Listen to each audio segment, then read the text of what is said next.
Hey, what's up, guys? My name is Yusuf Omar, and I am a mojo, a mobile journalist. For about 10 years, I've been telling stories with my phone. I traveled to Syria and covered the Syrian civil war. I was a foreign correspondent. I worked at CNN International in London.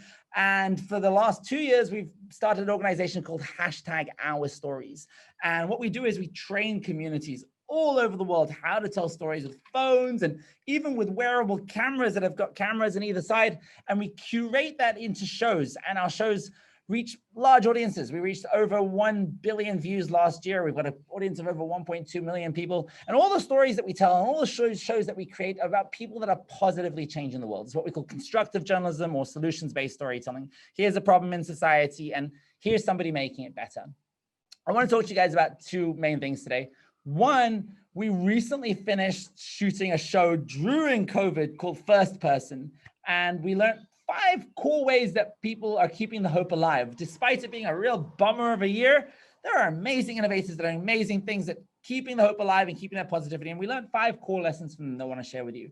And after that, I want to share with you guys 3 core technologies, including the kind of butterfly wings that are on my face and on my back and the cameras on my face, that have fundamentally accelerated during COVID. So I'm going to share with you 5 ways that we keep the hope alive, and I'm going to share with you guys 3 ways that technology has really been accelerated during this COVID-19 period. So in terms of First Person, it is a show about young innovators all over the world doing the most unexpected things to fight to save the planet.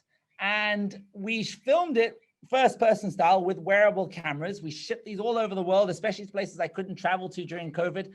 And we told stories with 12 innovators in 6 different countries who are all creating change in the most amazing ways. And the first thing that I learned, the first tip is be the answer. We can all create solutions. We met a woman in Kenya who is creating hair wigs out of plants because there's a huge problem with hair wigs made out of plastic, and you end up creating mountains of waste made out of plastic hair. So whether you are in the smallest village in Africa or whether you are, a scientist in the middle of a major city or like London, we can all help create these answers. So you have to be the answer and help create solutions to the problems that you see in your world.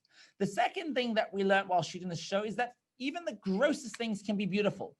We learned that cigarette butts are the single most littered plastic item. They're disgusting, right? And people just flick them away. And then we meet a group of surfers and we tell a story through their eyes as they're turning cigarette butts into surfboards and putting them back into the ocean, but in a beautiful and fun way. So even cigarette butts, something totally gross, can actually be pretty beautiful if you come up with an innovation on how to use it in a creative way. The third thing that we learned when filming the show is all those things that you're just accepting. Stop. We know that plastic that's not recycled and put into our oceans is terrible. We know that straws have an impact on marine life. We can stop all these behaviors. One of the episodes, we meet these young innovators in an aquarium that are taking plastic out of the belly of turtles. And I think being able to see that and understand that through their perspective, with their hands as they're carrying out these tasks and walking a day in their shoes to understand what their world is like, really helps you realize that the things that we're just accepting, we should really stop. The fourth thing I learned is heroes come in all shapes and sizes. We often think of heroes as like these scientists or innovators, but I met this woman who was actually training what they call hero rats that sniff out landmines in communities where landmines are stopping farmers from using their land. And it's amazing how many people around the world are impacted by this. But heroes come in all shapes and sizes. That rat that is trained to sniff out landmines is saving people's lives and giving them back their land, which is so very, very important. And the final thing I learned is that the world is for all of us. If we're going to make any significant impact across any of the issues that exist in the world today, but especially around climate change and global warming, it's not about one person doing everything right. It's about millions of people coming together to do the right thing. So those are some of the tips or some of the tricks or some of the lessons we learned about keeping the hope alive while filming this new show, First Person, with spectacles, cameras, sunglasses. But we also noticed 3 substantial technological innovations that are taking place that are fundamentally going to change the way we engage with media, technology, and people. And COVID has definitely accelerated them. One is camera glasses. We know that within 10 years time, by 2030, we see a landscape where everyone has cameras on their faces, both creating content and also consuming on screens right here. And I think that's a liberating thing. We're no longer looking down on our phones.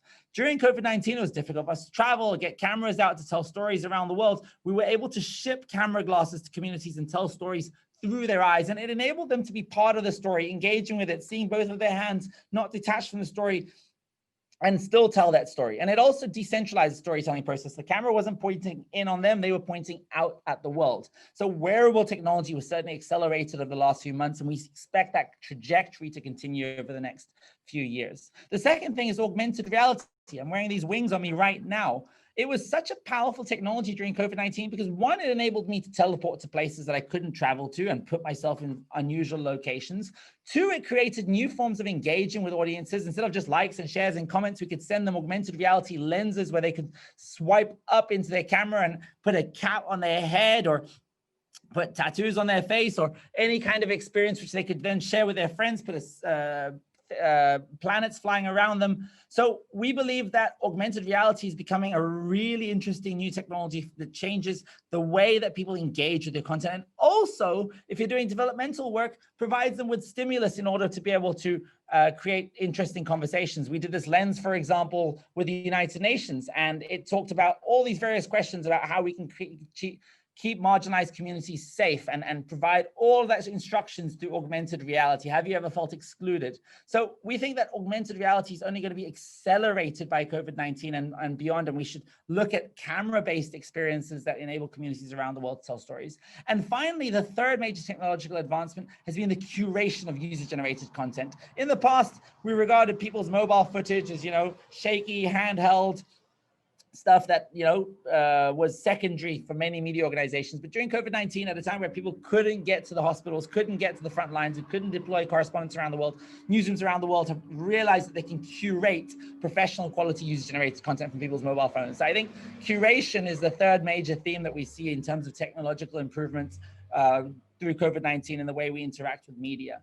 And for us, curation's been really interesting. We've been able to work with NGOs around the world to tell stories with marginalized communities who would otherwise not be heard. We've been able to travel to northern Uganda and southern Sudan and meet refugees who are fleeing a war and tell stories with them through their mobile phones. We've been able to travel to Venezuela and Colombia and train communities over the last year how to tell stories with their phones. And I think if I leave you with one final message from this entire presentation, it's that as we move forward, your storytelling experience will be decentralized. It will be told not by you, but the people that are benefiting from the work that you do. And we need to make the most of that stories through people's perspectives, mojos all over the world, and empowering them with the tools and technologies, be it augmented reality, be it wearable cameras, and curate all of that into meaningful content, more angles, more perspectives, and more truth. Reality is the new quality. Thanks so much for having me.